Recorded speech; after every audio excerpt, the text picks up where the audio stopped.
Hello et bienvenue dans Ce que je retiens, un podcast qui mêle expérience de vie et coaching en abordant l'amour de soi, la bienveillance et la résilience. Je m'appelle Camille et je suis coach de vie certifiée. C'est parti!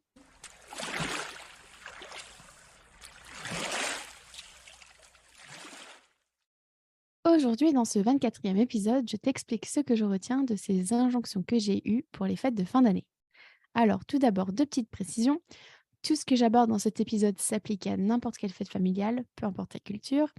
Et deuxième précision, je te recommande d'écouter cet épisode sans enfants dans les parages. Je ne rentrerai pas dans le détail. Hem, du coup, comme je t'expliquais dans l'épisode 22, j'ai passé plus de 20 ans à stresser pour tout et rien. Eh bien, d'ailleurs, laisse-moi te dire que les réunions familiales lors des fêtes de fin d'année étaient clairement source de stress pour moi. Je me sentais prisonnière de ces fêtes qui devaient être joyeuses. Petite rétrospective, donc en fait, moi, j'ai adoré fêter Noël jusqu'à mes 10 ans. L'insouciance était quand même grave bien. Puis, alors que je croyais dur comme fer que le Père Noël existait, que c'était impossible que mes parents me mentent, ma mère m'explique que le Père Noël est un mensonge par amour. Je te passe les détails, mais cette révélation a été d'une violence inouïe pour moi et à ce jour, je me sens très bien de notre discussion et de comment je me suis sentie. Du coup, ce Noël-là, bah, je me suis sentie clairement en mi-molle, hein, à la fois honorée d'être dans la confidence, genre on me fait confiance, et en même temps profondément triste que rien de tout ça ne soit vrai. Hem, à l'adolescence, j'aime de moins en moins Noël.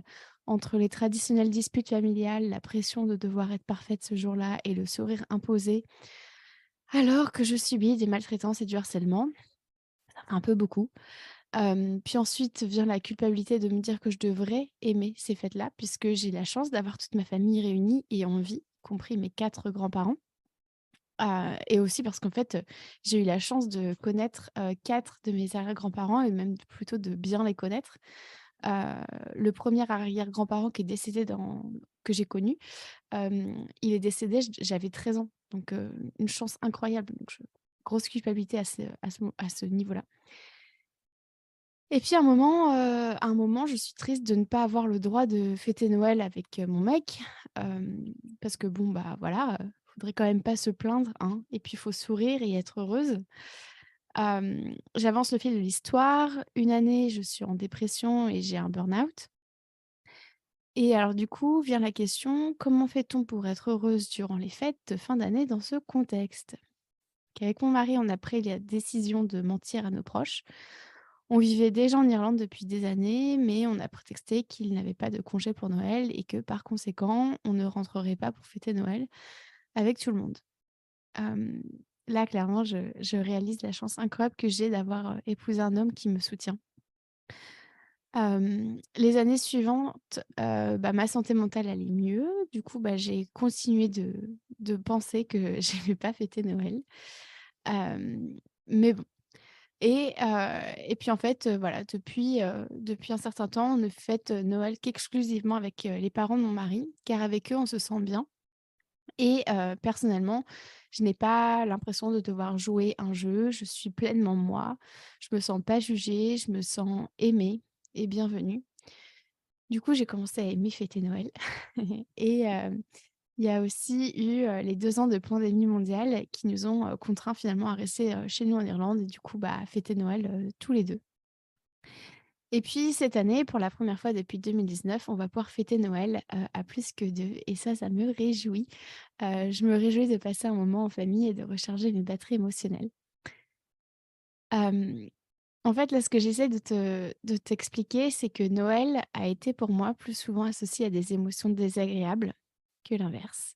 J'ai longtemps détesté toutes les injonctions qui venaient avec, dans le milieu dans lequel j'ai grandi, du genre alors bien sûr, c'était pas dit, hein, les injonctions, tu les devines, hein, on te les fait bien comprendre, mais c'est les injonctions qui voilà, avec lesquelles j'ai grandi, c'est: faut être heureuse, faut boire de l'alcool, faut être bien habillé, faut aimer les cadeaux, faut faire des cadeaux, même à des gens que tu aimes pas, faut manger comme tout le monde, et cetera. En bref, bah, faut mentir quoi, hein, faut dire ce que l'autre veut entendre, faut rentrer dans le moule. Du coup, aujourd'hui, je me dis que je suis fière de moi d'apprendre un peu plus, chaque année, qui passe finalement à être moi en famille. C'est-à-dire qu'en fait avant, j'essayais de correspondre à ce qu'on attendait de moi et en fait, maintenant j'arrive, de plus en plus à dire ce que je pense, à m'habiller comme je veux, à manger et boire ce que je veux. Bien entendu, pour moi, Noël reste une période qui me trigger encore beaucoup.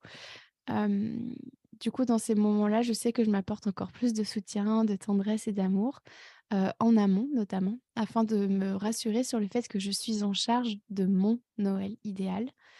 Durant Noël, je m'apporte de l'espace pour faire des pauses en dehors du groupe et après Noël, je me donne le temps de me remettre de mes émotions. Du coup, ce que je retiens de ces injonctions de fin d'année, c'est que j'ai le droit de les mettre sur le trottoir, d'accord? Pas de ça chez moi. Alors, je vais pas, tergiverser, hein, dans ce podcast, parce que dans cet épisode de podcast, parce que le but, c'est quand même que, quand ce que c'est quand même ce que ouh là, je m'emballe.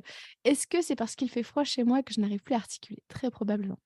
Bref, donc je vais pas tergiverser. Le but de cet épisode aujourd'hui, c'est de te faire du bien, de t'apporter du bien-être. Comme ce que je propose, d'ailleurs dans tous mes épisodes de podcast. Mais alors dans celui-là, je vais aller droit au but. Quoi faire pour les fêtes de fin d'année? Fais ce que tu veux. Point. OK? Parce qu'au final, les émotions, c'est toi qui les ressens. Et si tata Suzanne préférerait que tu t'habilles comme ci ou que tu souris plus ou que tu viennes lui faire un bisou et un câlin, bah, tu as le droit de ne pas répondre à ses attentes. Voilà. En gros, les fêtes de famille, c'est un condensé de fatigue émotionnelle, fatigue physique, attentes diverses et variées et besoins à remplir. Alors, prends soin de toi, d'accord? Fais ce qui te plaît. Je pense que ce que tes proches veulent, c'est que tu sois heureux ou heureuse. Alors, autorise-toi à prioriser ton bien-être, ok? Tu n'aimerais probablement pas que tes proches te cachent comment est-ce qu'ils vont vraiment. Pas plus qu'ils se forcent à faire quoi que ce soit en ta présence. Et ben, c'est probablement la même chose pour eux, d'accord? Les injonctions sont faites pour rentrer dans le moule et faire vendre parce que coucou la société capitaliste. Et non, mon podcast n'est pas politique. Le fait est que nous vivons dans un monde où le capitalisme régit nos interactions.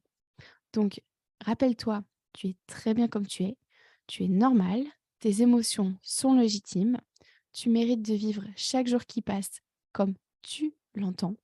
Tu es une belle personne et si les gens ne le voient pas, eh bien c'est leur perte, d'accord? Et si toi, tu veux faire fi de ces singes de ces injon ah bâtard! Et si toi, du coup, tu veux faire fi de ces injonctions, peu importe ta culture, je t'invite à, écouter les épisodes suivants. Alors là, je vais t'en donner plusieurs, donc prends note.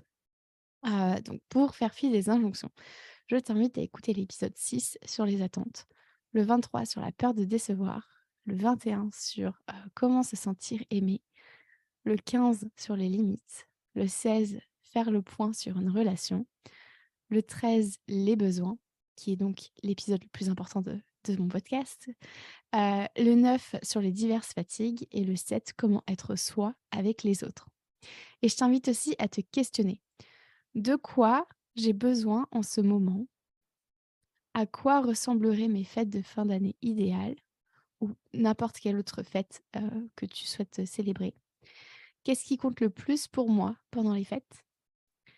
Qu'est-ce que je souhaite prioriser? Et comment je peux prendre soin de moi durant cette période? Voilà pour aujourd'hui. Et toi, que retiens-tu de cet épisode?